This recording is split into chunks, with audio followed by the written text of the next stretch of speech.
What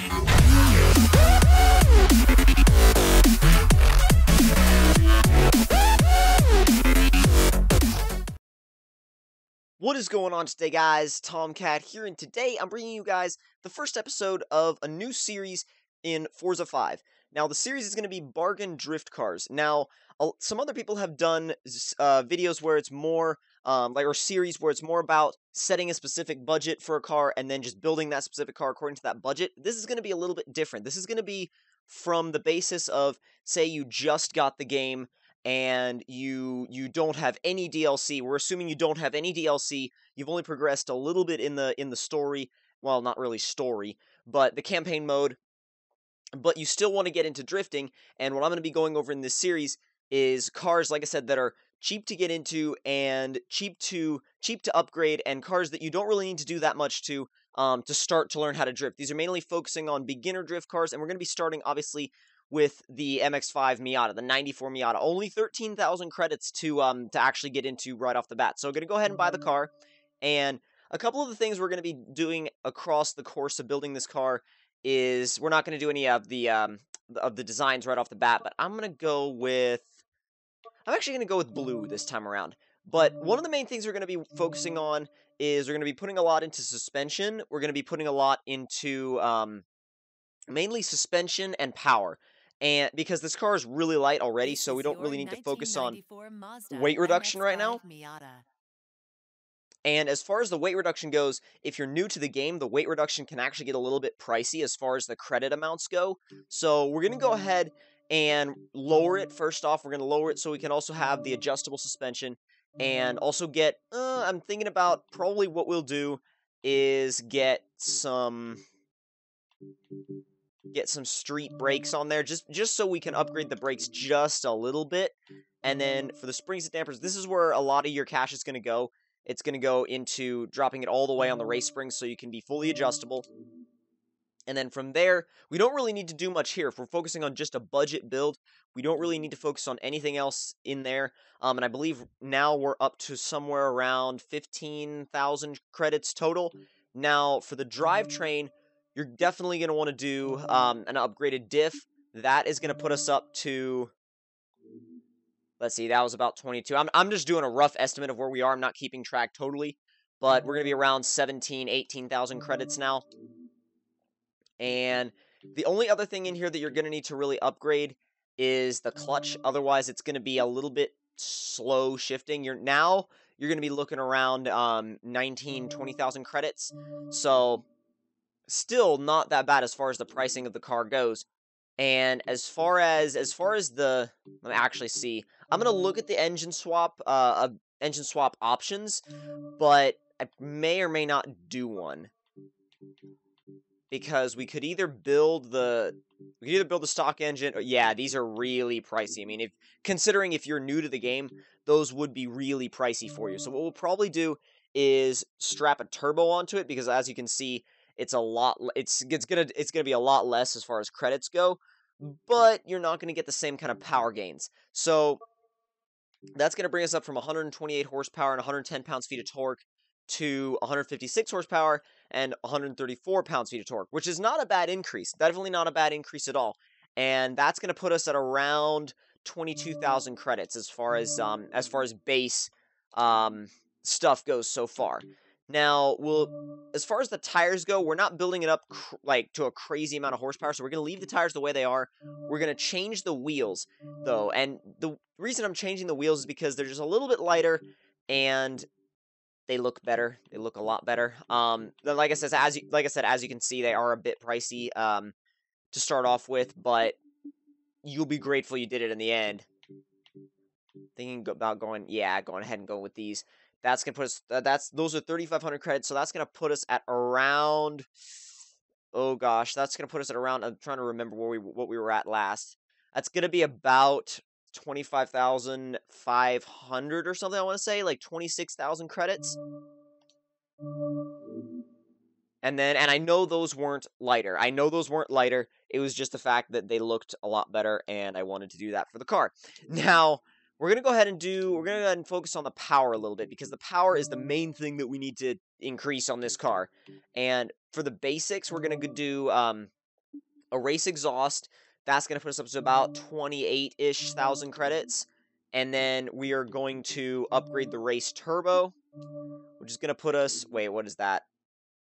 Okay, so where were we last? I'm trying to think. Yeah, about 28,000 credits. So this is going to put us, excuse me, around 33,000 credits. So that's going to give us 208 horsepower, and then we'll want the race flywheel. That's going to put us about 35,000 credits-ish. Remember, this is like kind of a rough estimate. And then from there, we're going to cam it, and that's going to put us at about 37-ish thousand credits.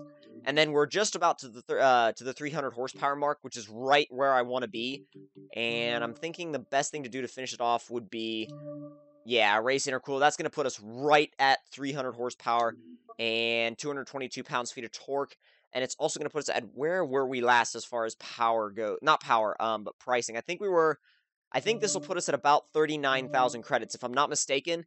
That'll put us, like I said, about 39-ish thousand credits, which is not bad for a beginner build. I mean, it's still a lot less than a lot of the cars you could buy from the Forza showroom. So we're going to go ahead and do a base tune on the car and see how it does with that base tune on it. And if we need to do anything more in the actual testing, we can. But as far as doing a base tune on it, all I'm going to change is the tire pressure and the, let's see, lower the ride height. That's why we wanted those race springs. And then for the diff, bump these both up to 100%. And then we can apply that, and then from there, we're going to take it to, I think we're going to take it to, let's see, the test track airfield. Because the test track airfield is just a really good place, obviously, to test stuff since it's a test track. But still, it's a really nice open area where you can really get a feel for the car without being confined to a track. Because being confined to a track sometimes doesn't always allow you the best experience of testing. Sometimes you need to just have a big open area to just mess with it and see what the handling will do and see what you can do with like slight changes to the tune and things like that. So let's actually see how it sounds first.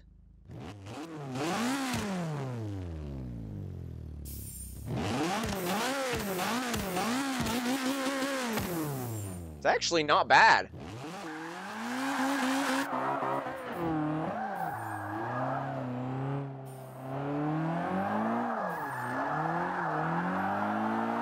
Oh, not bad. It's quite controllable.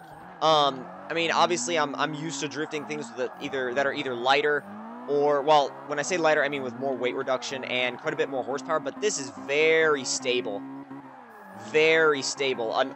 This would be an awesome beginner drift car if you're like brand new to drifting in Forza.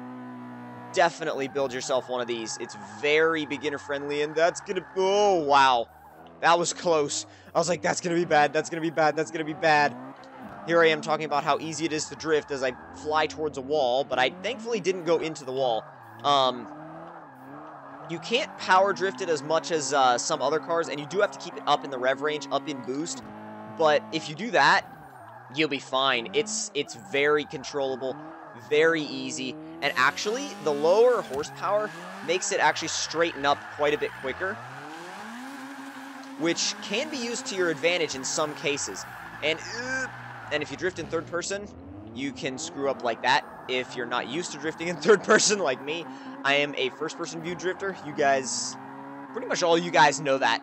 But, let's see. Third gear, heading for this hangar. Just around 6,000 RPMs. Clutch kick it, and it's out immediately. It's easy.